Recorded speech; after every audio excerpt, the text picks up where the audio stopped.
자, 오늘은 복음서 강의 102번째 시간 믿음 없는 패역한 세대에게 라는 제목으로 여러분과 함께 말씀을 나누겠습니다. 오늘 본문의 말씀은 예수님의 제1차 순환 예고가 있는 갈릴리 북부 지역의 사역에 이어지는 내용의 말씀입니다. 저번 시간에 우리가 함께 나눴던 말씀들 아시죠? 저번 주에 나눴던 말씀은 제자 3명을 데리고 예수님이 기도하시러 산에 올라갔다. 네, 이렇게 말하고 있습니다. 기도하시러 산에 올라갔는데 거기서 기도하라고 제자들을 남겨놓고 예수님은 열심히 기도하고 계시는데 제자들은 너무 깊이 잠들어 있었다. 이렇게 표현하고 있어요. 그런데 언뜻 딱 이렇게 깨서 보니까 예수님의 모습이 하얗게 세마포 옷을 입은 것처럼 이렇게 변하고 그곳에 엘리야와 모세도 함께 와서 예수님의 죽음에 대해서 이야기를 하고 있더라 라는 내용이 있었습니다. 그리고 제자들이 이제 그런 여러 가지가 있는데 제자들은 여기서 우리는 집 짓고 살고 싶어요. 예수님은 그건 안 된다. 아시죠? 저번 주에 함께 나눴던 말씀입니다.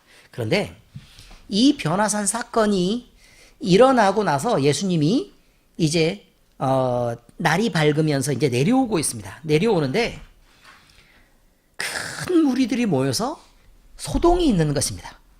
예수님이 머물렀던 곳에 소동이 있는 것입니다. 근데 그 이유는 뭐냐면 어떤 한 사람이 찾아옵니다. 아들을 데리고 찾아오는데 그 아들이 귀신이 들려있는 상태입니다. 근데 너무 급박한 상황이라 얼른 귀신을 좀 쫓아내달라고 어디서부터 왔는지는 잘 모르지만 어쨌든 왔습니다. 왔는데 제자들이 갖가지 여러 가지 방법으로 노력을 다 해봤는데 귀신이 안 나가는 거예요. 그래서 예수님이 이제 마치 오자 이 사람이 달려가서 예수님을 보자마자 뭐라고 얘기하는 거냐면 지금 상황을 이렇게 얘기하면서 예수님, 이건 내 외아들인데 너무 귀한 아들인데 귀신이 이렇게까지 괴롭히고 상황이 이렇게 급박한데 예수님 귀신을 좀 쫓아내 주십시오 라고 얘기했더니 예수님이 이 믿음이 없는 패역한 세대요. 내가 언제까지 너희랑 같이 있어야 되느냐. 이렇게 얘기하면서 꾸짖고 귀신을 쫓아내 주셨습니다. 우리는 이 말씀을 같이 나눌 것입니다. 제자들과 예수님이 어떤 차이가 있을까? 그리고 제자들은 왜 예수님께 꾸지람을 들어야만 했을까?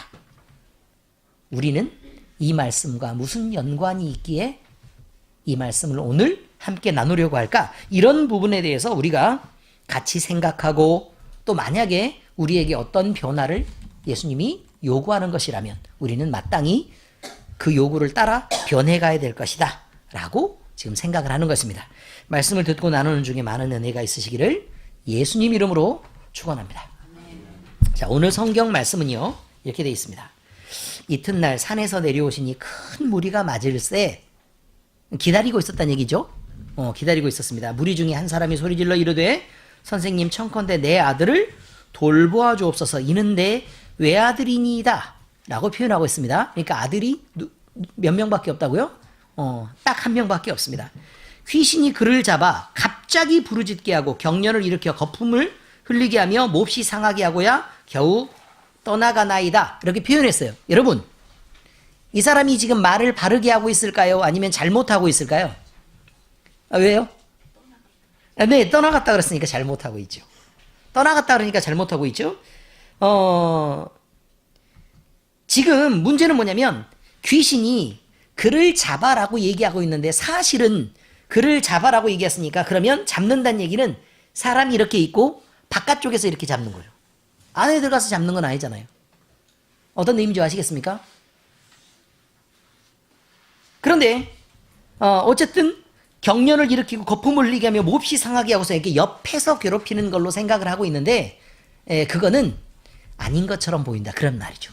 네, 당신의 제자들에게 내쫓아 주기를 구하였으나 능히 못하더이다. 그리고 이 사람이 지금 요 아저씨가 지금 하는 말은 뭐냐면 예수님을 주님으로 부르지도 않고 누구로 부르고 있죠? 선생님으로 부르고 있어요. 선생님. 아무리 봐도 예수님이 32세거든요. 지금이 32세니까 먼저 태어난 것 같지는 않은데 선생님이라고 지금 현재 부르고 있습니다. 아니면 태초부터 계신 예수님인 걸 알았든지. 그렇지 않습니까? 네. 자, 예수님이 대답하여 이르시되 믿음이 없고 패역한 세대여. 그럼 세대를 지금 꾸짖고 있는 것입니다. 내가 얼마나 너희와 함께 있으며 너희에게 참으리요. 그러니까 예수님이 항상 같이 있어줄 수 있다 없다? 없다. 그런 말이죠. 그 다음에 예수님이 언제까지 참아야 되느냐? 그럼 지금 뭐 하고 계시다? 참고 계신단 말이에요. 참고 계신다. 그런데 얼마나 너희와 함께 있으며 그 얼마나가 두 단락을 함께 구성하고 있는 것입니다. 얼마나 너희와 함께 있으며 얼마나 너희에게 참으리요. 이런 의미죠. 네 아들을 이리로 데리고 오라 하시니 올 때 귀신이 그를 거꾸로 뜨리고 심한 격려를 일으키게 하는지라. 그럼 귀신은 나름대로 어떻게 했다고요? 저항하죠. 여러분, 하나님의 역사가 일어나기 전에는 귀신이 저항하고 더 나빠지는 경우도 생긴단 말입니다. 이분이 예수 그리스도여도 이런 현상이 일어났으니 그 일이 늘 수월하고 순탄한 것은 아니다라는 것을 우리가 분명히 알아야 된다라는 것을 알아야 됩니다. 귀신이 그를 거꾸로 뜨리고 심한 격려를 일으키게 하면, 그러면 부모들은 두 가지의 반응을 보이겠죠. 첫 번째는 어떤 반응을 보일까요? 변화가 일어나구나. 그래서 내에 맡겨서 그 문제를 해결을 하려고 하기도 할 거고, 두 번째는 격려가 일어나니까 무서워가지고 그 아이를 감싸고 감추겠죠. 그렇지 않습니까? 여러분은 그 두 가지 중에 어떤 게 더 많을 것처럼 보이십니까? 어떻게 보이세요? 대부분의 부모들은요, 확 돌려서 병원으로 데리고 갑니다. 그런 줄 아셔야 합니다. 예수께서 더러운 귀신을 꾸짖으시고 아이를 낫게 하사 그 아버지에게 돌어주셨다. 자, 이렇게 말씀은 기록이 되어 있습니다. 여러분, 변화산에 제자 3명을 데리고 예수님이 올라가셨으니까, 자, 예수님의 원래 제자는 몇 명이죠? 12명. 12명 공부 많이 하셨네요. 요즘 12명. 12명에서 변화산에 3명을 데리고 올라갔어요. 그러면 빼기 3, 그러면 몇 명 남죠? 9명. 그러니까 그 소동이 일어나고 있었을 때에 있었던 제자들은 몇 명이라고요? 9명. 근데 거기에 베드로와 그 다음에 누구? 요한과 그 다음에요? 네, 야고보, 이 3명을 데리고 갔잖아요. 그러니까 주요 멤버가 빠져가지고 이런 일이 안 일어났구나, 이렇게 생각할 수 있잖아요, 우리는. 그렇지 않습니까? 스트라이커가 빠진 경기니까 아무래도 상대편에 많이 밀리네, 이렇게 생각할 수도 있잖아요. 그렇지 않습니까? 그런데 꼭 그런 얘기가 아닌 것처럼 보이지요? 네, 그런 얘기가 아닙니다. 그러니까 제가 말씀드리는 건 이거죠. 여러분이요, 믿음이 좋은 어느 누구에게 이런 일이 일어났다, 어느 누구는 이런 일을 감당을 할 만하고, 그 주요 주전 3명 그걸 빼고 나면 나머지는 모든 책임이 없거나 아니면 적어도 나에게는 그런 것을 요구하지 않는다고 여러분 모두가 착각하고 가만히 계시면 오늘 말씀은 위험하다, 이런 얘기예요.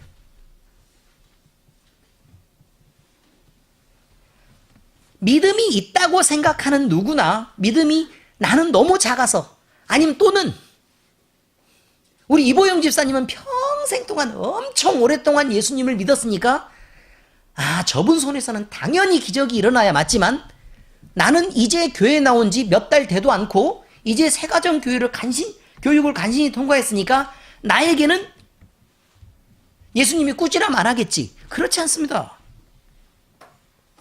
그런 일은 없고, 모두 각자에게 예수 그리스도를 믿는 그 순간부터는 모두 각자에게 이런 모든 것들을 요구한다는 사실을 여러분들이 알고 우리의 마음 속에서도 이런 것들을 생각을 해두셔야 된다, 그런 말이에요.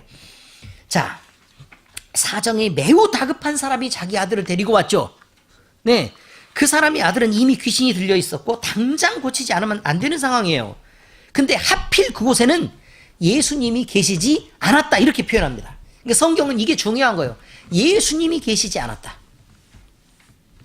그러니까 예수님이 계시지 않은 자리에는 그럼 제자들도 책임이 없느냐? 이렇게 물어보잖아요.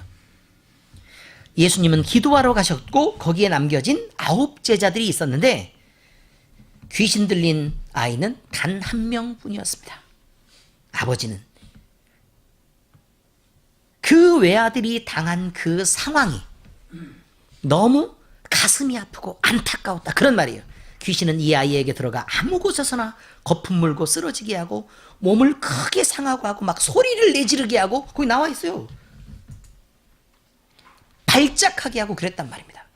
그리고 나서 난리가 나서 쓰러지고 난 다음에서야 겨우 발작을 멈추게 되었다. 이런 말이죠. 아이의 아버지는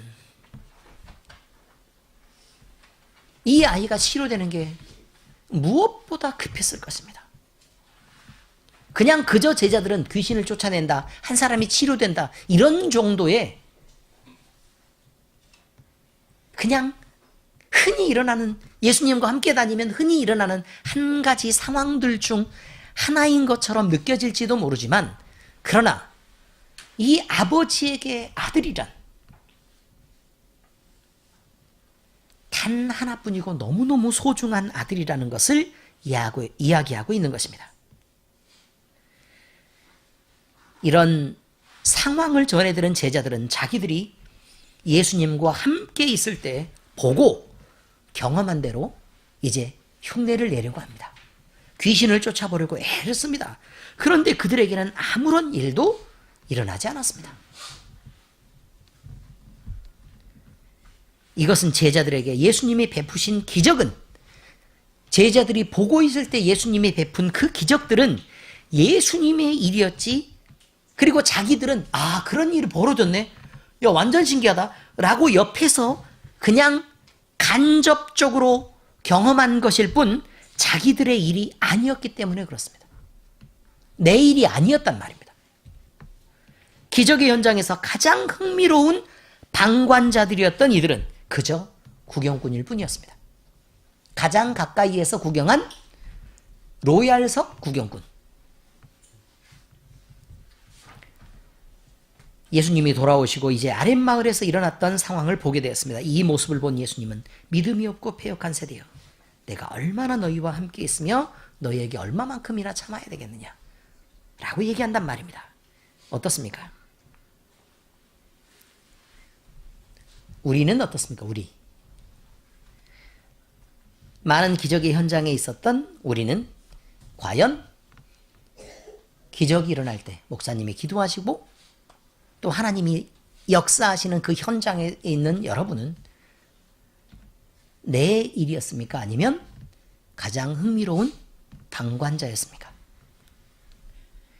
예수님은 믿음이 없는 세대를 한탄하시며 제자들을 꾸짖으셨습니다. 예수님이 제자들을 꾸짖으신 것은 그럴 만한 분명한 이유가 있어서입니다. 오늘 말씀은요, 누가복음 9장 37절에서 42절까지 말씀입니다. 몇 장이라고요? 9장이고 37에서 42절까지 말씀이라 그런 말이에요. 그런데 같은 9장의 앞쪽인 1절에서 6절까지의 말씀을 제가 본문에 옮겨 놓았습니다. 그러면 1절에서 6절까지는 37절에서 42절까지 말씀보다 어디에 있는 쪽이죠? 앞에 있는 거예요. 앞에 있는 거. 자, 그런데 제가 이 말씀을 읽어드리면 예수님이 제자들을 꾸짖으신 이유가 조금 더 가까이 다가옵니다. 읽어드리겠습니다. 예수께서 12제자를 불러 모으사 모든 귀신을 제어하며 병을 고치는 능력과 권위를 어떻게 하셨고? 주시고 하나님 나라를 전파하며 앓는 자를 고치게 하려고 내보내시며 이르시되 여행을 위하여 아무것도 가지지 말라. 지팡이나 배낭이나 양식이나 돈이나 두벌옷을 가지지 말며 어느 집에 들어가든지 거기서 머물다가 거기서 떠나라. 누구든지 너희를 영접하지 아니하거든 그 성에서 떠날 때 너희 발에서 먼지를 떨어버려 그들에게 증거를 삼으라 하시니, 제자들이 어떻게 했다고요? 이제 나가, 그 다음에 각 마을에, 그 다음 두루 다니며, 그 다음에요 곳곳에 복음을 전하며 또 병을 고쳤더라. 이렇게 돼 있어요. 앞쪽에서 뭐 했다고요? 네, 병 고쳤다고요. 뒤에서는요? 못하고 있죠. 꾸짖으신 이유를 여러분 상황을 대충 아시겠습니까? 이 본문에 따르면 예수님은 12제자를 불러 모으신 후에 모든 귀신을 제어하며 병을 고치는 능력과 권위를 주셨고, 이들에게 예수님이 주신 능력과 권위로 하나님 나라를 전파하며 병들어 고통받는 자들을 치료하는 명령을 주시고 내보내셨는데, 이들은 예수님의 파송 명령을 받고 나가서 각 마을에 두루 돌아다니며 복음도 전했고 병도 고쳤다고 성경은 이미 그들이 그런 일을 했었던 사람들이라고 기록하고 있습니다. 그런데 제자들이 돌아와 잠시 시간이 흐르고 이제 예수님의 사역이 이렇게 이제 가고 있는데, 다시 제자리로 돌아가서 믿음이 어린 예전 파송하기 전 그대로의 모습으로 머물러 있었던 것입니다.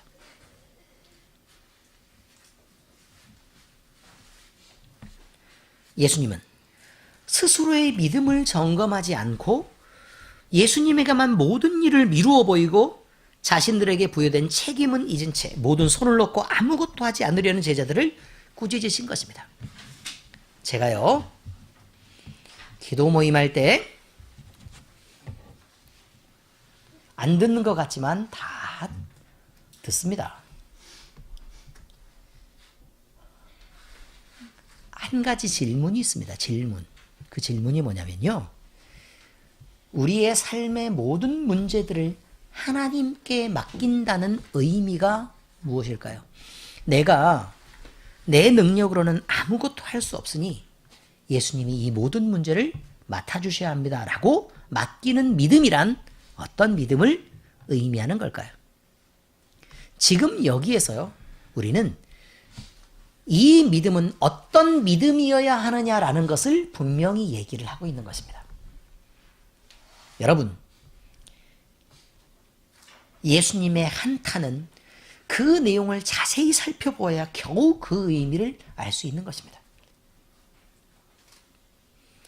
성경 말씀에 보면 예수님은 믿음이 없고 패역한 이 세대, 즉 교회된 우리에게 믿음이 있을 것을 요구하고 계십니다.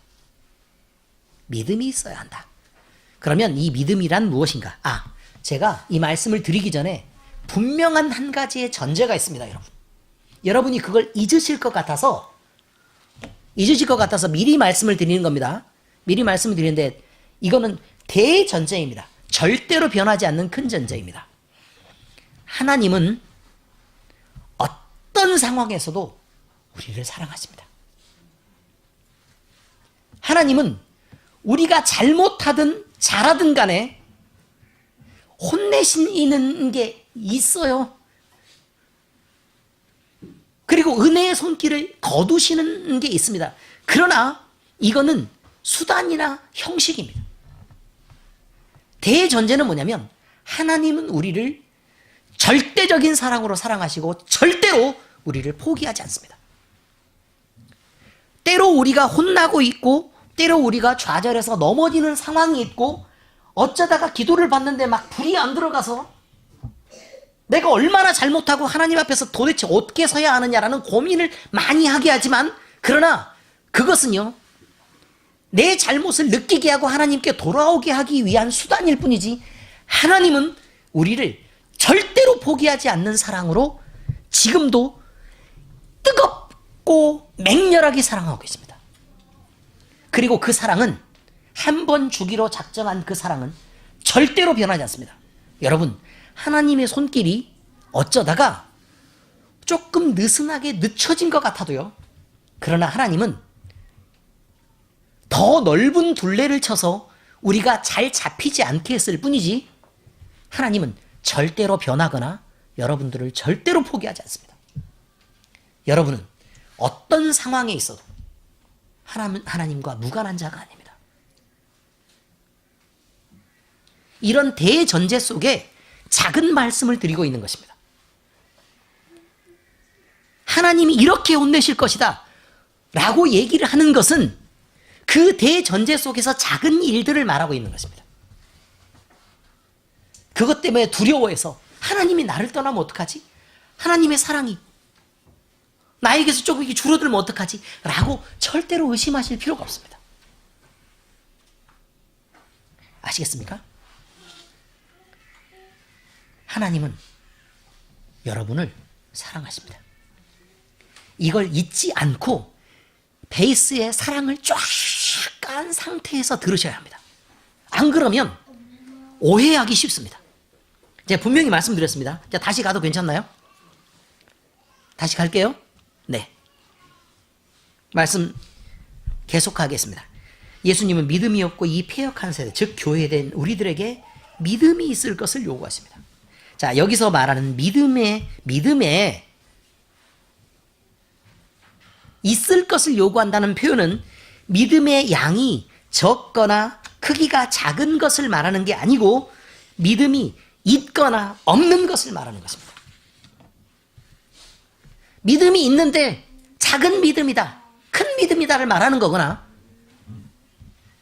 아니면요, 얘는 진한 거다, 얘는 묽은 믿음이다, 이런 걸 얘기하는 게 아니고 그냥 있다와 없다를 말하는 거라 그 말이에요.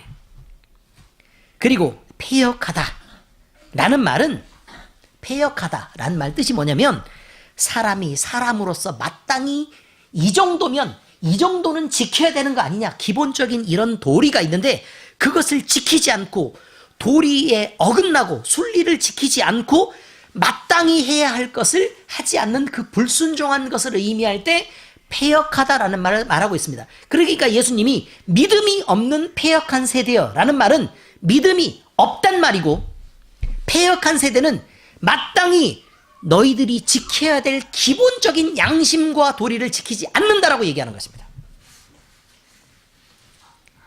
예수님은 특별히 12제자를 선택했습니다. 그리고 예수님이 공생애를 사시던 2년 동안 그들과 늘 함께 지냈습니다. 그리고 너무나 많은 것을 보여줬습니다. 기적의 현장도 있었고 치유의 현장도 있었고 귀신을 쫓아내는 능력의 현장도 있었습니다.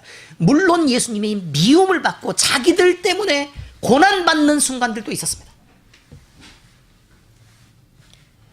뿐만 아닙니다.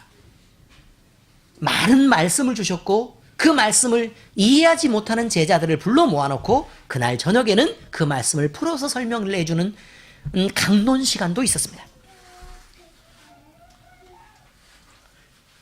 뿐만 아닙니다. 가르치기만 한 게 아니고 하나님의 능력을 그들에게 주었습니다. 그리고 그들을 파송도 했고 또 훈련도 시켰습니다. 예수님이 이 정도 했으면 제자들도 어느 정도 수준만큼은 따라와야 정상 아니냐, 그런 말입니다.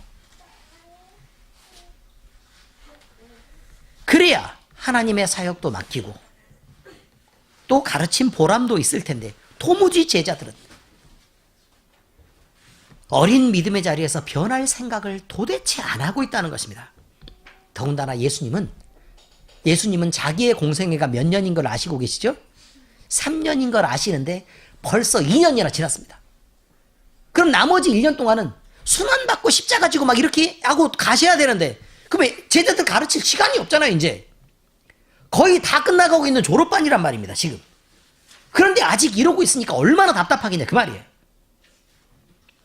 패역한 세대, 이 말은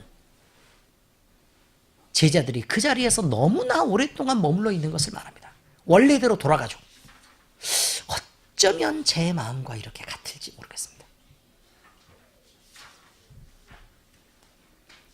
전에도 누차 말씀드렸다시피 하나님을 믿는 믿음이다. 자, 이 믿음이란 하나님을 아는 것과 살아계신 하나님을 인정하는 것을 의미합니다. 예수님은 믿음이 없다는 이 지적 속에 적어도 아는 것이 결여되어 있든 인정하는 것이 결여되어 있든 이 둘 중에 적어도 하나라도 결여돼야 믿음이 없다라는 말을 하겠죠. 둘 다 있으면 믿음이 있는 거죠. 둘 다 없으면 분명히 믿음이 없는 거지만 둘 중에 하나만 없어도 믿음이 없는 거죠. 그렇지 않습니까? 멀리서 찾을 필요가 없습니다. 예수님을 구주로 믿고 제자라고 불리는 우리가 있습니다. 여러분, 가슴에 손을 얹어 보시죠. 지금 여러분의 믿음의 상태는 어떻습니까? 돌아보면 우리에게, 특히 우리 엘림교회 안에서는 나타내신 하나님의 일하심이 성경에 기록된 많은 기적들과 별반 다르지 않습니다. 놀라운 일들의 연속이었고, 여러분 주변에 그 어떤 사람들보다, 그러니까 교회를 다니고 예수를 믿어서 성도라고 부르는 많은 사람들보다 더 많은 간증을 가진 사람들이 분명합니다. 그렇지 않습니까? 하나님은 우리에게 이렇게 많은 증거를 보여주셨고, 그러면 우리는 다른 어떤 사람들보다 믿음이 더 좋은 상태까지 자라 있어야 할 것입니다. 자, 이제 여러분에게 묻겠습니다. 하나님을 아는 믿음에 이르기 위해, 아는 믿음 말하는 거예요. 아는 믿음. 그 믿음에 이르기 위해 말씀을 읽고 삶 가운데 늘 하나님을 생각하고 묵상하며 그 마음과 계획을 알아가도록, 여러분의 삶만 사는 게 아니라 하나님의 뜻이 나를 향해 펼쳐지도록 여러분은 얼마만큼 힘쓰고 계셨습니까?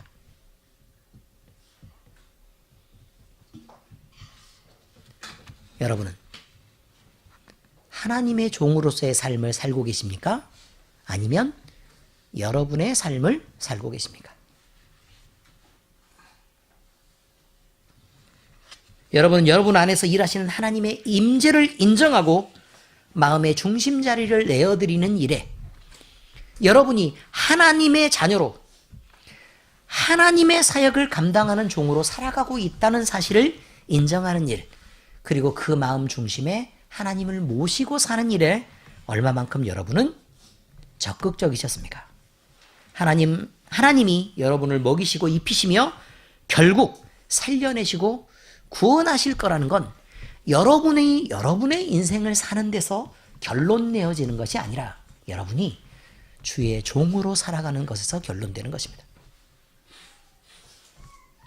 만약 우리의 지금 상태가 질문한 두 가지, 하나님을 아는 것과 인정하는 것, 여기에서 의문이 들거나 확신하지 못하는 상태였다면 우리는 패역한 자들이라고 질책을 받는 예수님의 그 제자들과 전혀 다르지 않습니다.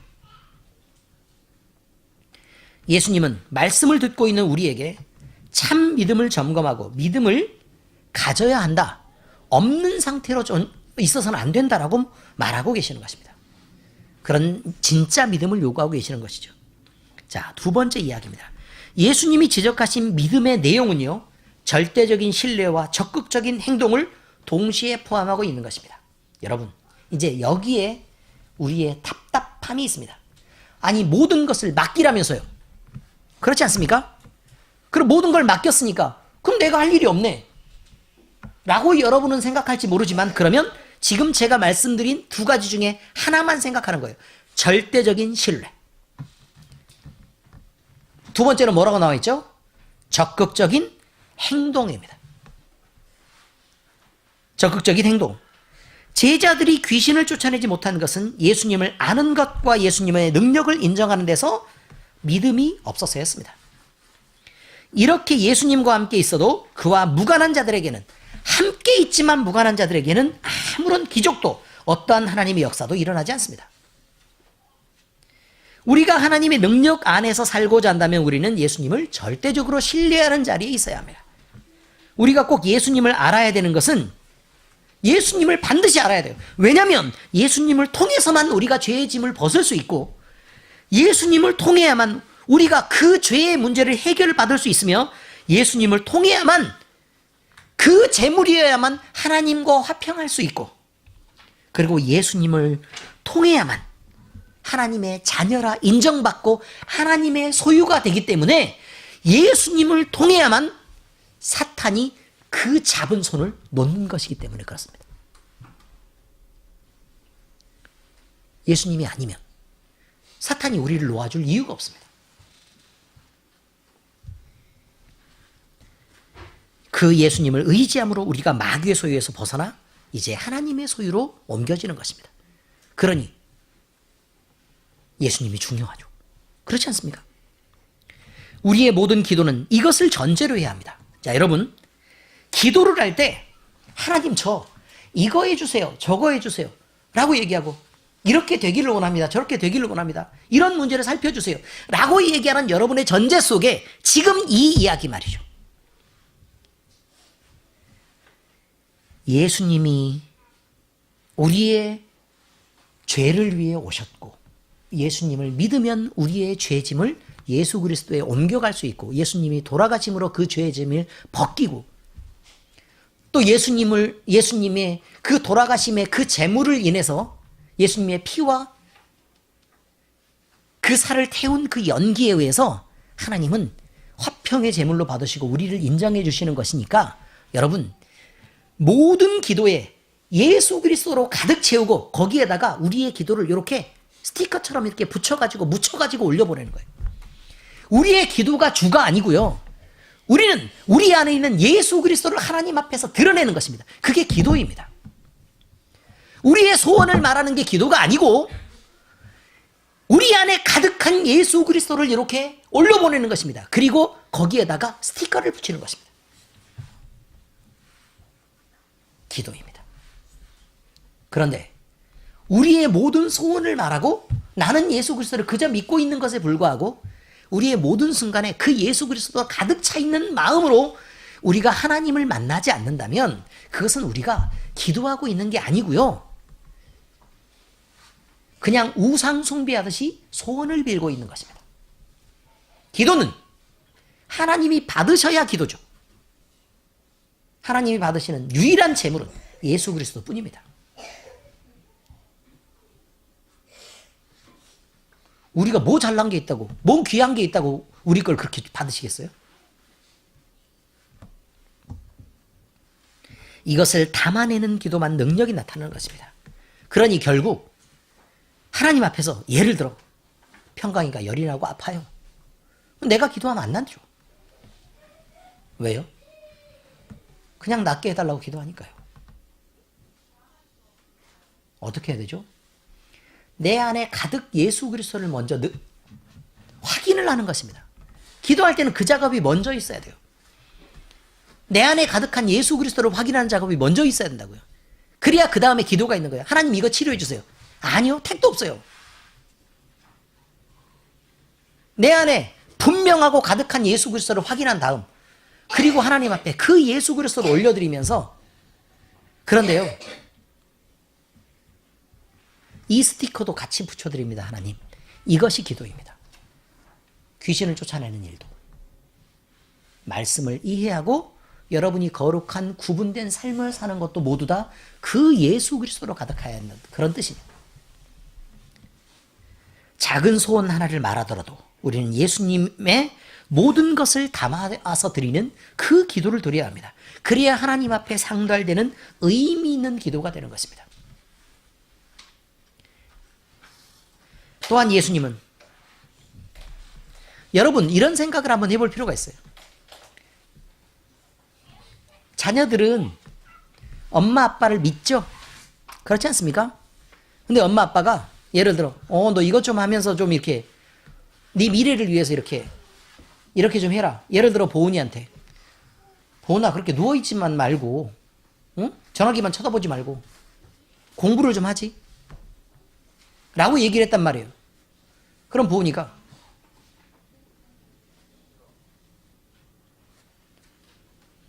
나는 엄마 아빠 믿는데 엄마 아빠는 날 책임 못 져?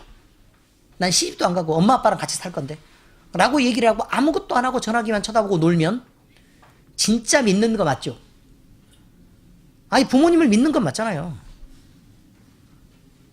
그렇지 않습니까? 전혀 의심하지 않고 아무것도 하지 않고 계속 그렇게 있으면 믿는 건 맞잖아요. 거기까지를 요구하는 게 아니란 말입니다. 여러분. 여러분에게도 하나님이 여러분이 기도하는 모든 기도 제목을 내놓을 때 말이죠. 저는요. 아무것도 할 수 없으니 이제는 안 할래요. 그러니 하나님이 알아서 해주세요. 뭐가 다르죠? 말은 이해하셨습니까? 예수님이 가르치신 믿음이란 절대적인 신뢰와 적극적인 행동을 요구한다. 무슨 말이냐면 예수님이 가르친 믿음은 예수님께 그 결과를 맡기되 제자들은 자기가 할 수 있는 최선을 다해서 자기에게 주어진 일을 하며 살라고 가르치신 그런 적극적인 행동을 하라는 믿음입니다. 앉아있지 말라는 것입니다. 자기에게 맡겨진 역할은 아무것도 하지 않는 자들이 그냥 믿음을 얘기하고 절대적인 신뢰를 보여주며 믿음이 있는 척하는 것은 게으르고 방탕한 자일 뿐 결국 예수님의 믿음의 본질을 따르지 않는 자들입니다. 제자가 아닙니다. 화내지 말라 그러면 화내지 않아야 합니다. 적극적으로 내 마음을 다스려야 된다. 그런 말이에요. 움직이라 그러면 움직여야 합니다. 섬기라 그러면 섬겨야 되고 사랑하라 그러면 사랑해야 합니다.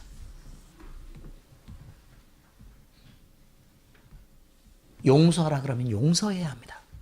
지라 그러면 져야 합니다. 아무것도 안 하고 있다가 하나님만 절대적으로 신뢰하는 것처럼 그런 믿음은 거짓 것입니다. 바리새인들이 그렇게 했기 때문에 예수님께 욕을 먹었으니까요. 성경은 이렇게 말합니다. 로마서 12장 11절 부지런하여 게으르지 말고 열심을 품고 주를 섬기라. 이게 성경 말씀입니다, 여러분. 계시록 2장 10절 너는 장차 받을 고난을 두려워하지 말라. 볼지어다 마귀가 장차 너희 가운데에서 몇 사람을 옥에 던져 시험을 받게 하리니 너희가 10일 동안 환난을 받으리라. 네가 죽도록 충성하라. 그리하면 내가 생명의 관을 내게 주리라. 여러분, 우리에게 맡겨진 믿음이란 적극적인 행동을 동반하는 것입니다. 그렇다고 그것을 율법화시키는 건 아니죠. 내가 무엇을 했으니까 하나님께 이런 당연한 상을 받아야 된다. 그게 아니고 성경이 얘기하는 것은 이거죠. 내가 열심을 다했는데 하나님, 이것의 결과를 주님 앞에 맡깁니다.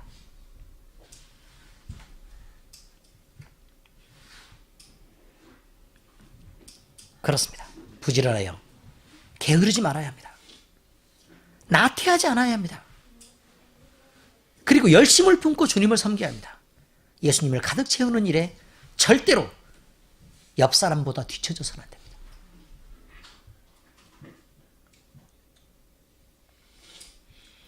세 번째입니다. 예수님의 기다리심은 기한이 있고 영원하지 않습니다. 여러분, 제가 대전제를 말씀드린 건 이것 때문에 그렇습니다. 예수님이 기다리시면 기한이 있고 영원하지 않다라고 얘기하니까 그러면 나중에 잠깐 기회를 주다가 시간이 지나면 나를 버리나? 아니라니까요. Absolutely not. 절대로 아니란 말입니다. 하나님의 사랑은 끝이 없고 여러분을 향한 사랑을 절대로 포기하지 않습니다. 그러나 자식이 잘못하고 게을러 터졌으면 부모가 그를 사랑하는 일을 포기하는 게 아니라 기다리시는 것을 멈추고 혼낼 때가 다가온다는 뜻입니다. 근데 그 혼내는 게 늘 내가 감당하기 쉬울 만큼이 아닙니다. 예수님은 제자들에게 내가 언제까지 너희와 함께 있으며 참아야 하느냐? 라고 묻습니다. 세상은 끝이 있습니다. 그리고 우리 각자의 인생에도 마지막이 있습니다. 아무리 오래 참아서 예수님이 끝까지 참아도 결국 우리가 죽을 때가 되면 심판을 받게 되어 있습니다. 되게 오래 참아도 그 정도밖에 안 된다 그 말이에요.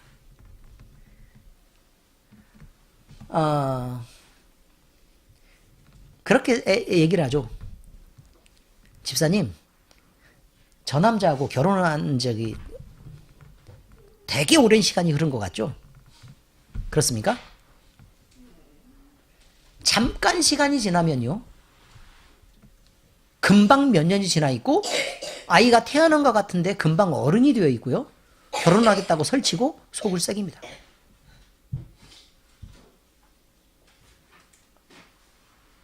어때요? 엄청 오래된 것 같으세요?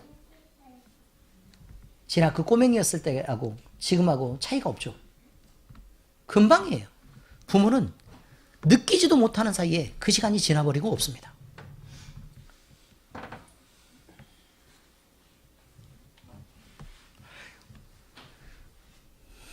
숫자를 세어보시죠.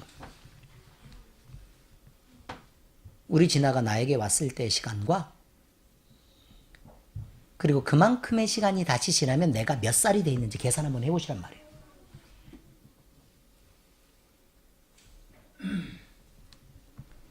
여러분이 엄청 오래 살 것 같지만 그렇지 않습니다.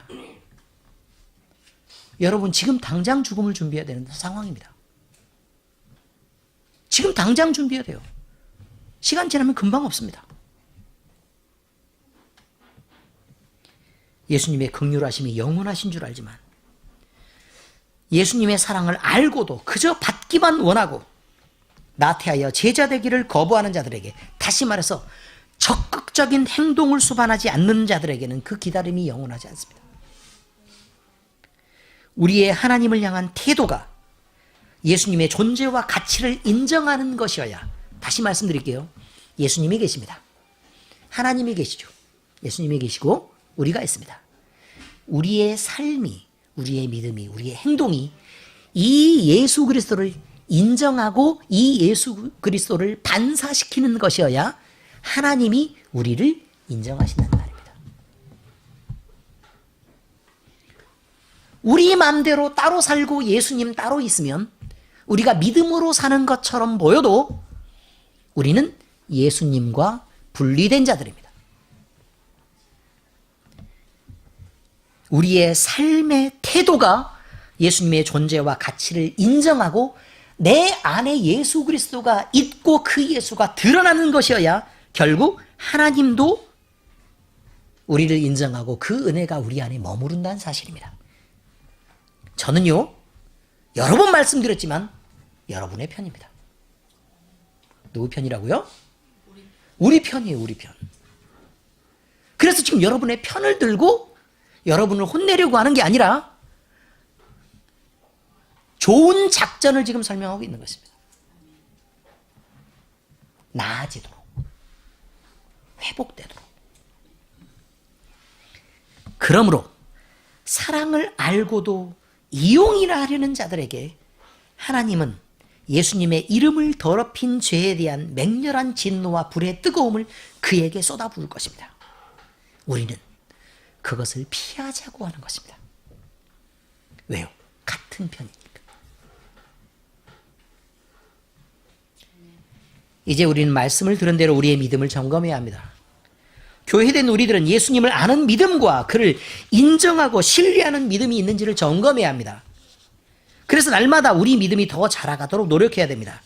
예수님이 지적하신 믿음의 내용은 반드시 절대적인 신뢰를 포함해야 하고, 두 번째는요, 적극적인 행동을 동시에 포함해야 된다는 사실을 잊지 않으시길 바랍니다. 진짜 믿음은 내가 믿기 때문에 널브러지는 것이 아니라 믿기 때문에 죽으라고 움직이는 것입니다. 받기만 하고 예수님께 모든 것을 맡긴다고 말하며 아무것도 하지 않는 자들은 이제 회개하고 돌이켜야 합니다. 예수님과 함께 살며, 이게 함께 사는 것이죠. 예수님이 사는 것처럼. 참 믿음을 가지고 성경에 적어진 대로 열심을 품고 주를 섬기고 죽도록 충성하시기를 예수 그리스도의 이름으로 축원합니다. 이것이 주님의 교회된 자들에게 원하시는, 하나님이 요구하시는 믿음입니다. 기도하겠습니다. 살아계신 하나님 아버지, 우리는 예수님이 구약에 예언되신 유일한 그리스도이시며 우리 자신이 하나님의 은혜로 분명히 예수님을 믿고 구원받은 것을 믿습니다. 그러나 지금 우리에게는 자유도 안식도 없는 날들이 참 많습니다. 우리가 하나님의 자녀가 되었으면 예수님을 절대적으로 신뢰하고 적극적으로 행동하며 그 믿음을 보여야 하는데 우리는 그렇게 살아내지 못했습니다. 우리는 오히려 내가 내 스스로의 편을 들고 끊임없는 분쟁과 다툼 속에 내 자신을 버려둘 때가 많았고, 내 자신을 편들며 늘 주님 앞에 순종하는 삶을 살기보다는 그저 내 인생을 십자가와 구분된 삶으로 그저 살았던 자들에 불과합니다. 하나님, 우리를 용서하시고 우리를 하나님을 사랑하는 믿음, 예수 그리스도가 투영되는 믿음 위에 있게 하시고 우리의 삶이 우리가 할 수 있는 모든 것들 속에서 적극적으로 움직이는 믿음 될 수 있도록 하나님 우리를 이끌어 주시옵소서. 우리 안에 하나님이 우리를 사랑하시는 그 넓고 변하지 않는 그 사랑을 기억하게 하시고 그 믿음이 전제가 되어서 예수 그리스도를 닮아가는데 당당하고 용기를 낼 수 있는 믿음을 우리에게 허락하여 주시옵소서. 우리의 삶을 주님이 지키시고 우리가 패역한 세대, 믿음 없는 세대가 되지 않도록 우리에게 믿음 주시고 우리가 마땅히 제자로서의 할 바를 지키게 하시옵소서. 우리에게 성령 충만을 주시고 우리를 이끌어 보호하시옵소서. 우리가 제자의 삶을 살게 하시옵소서. 살아계신 우리 주님 예수 그리스도의 이름으로 기도합니다. 아멘.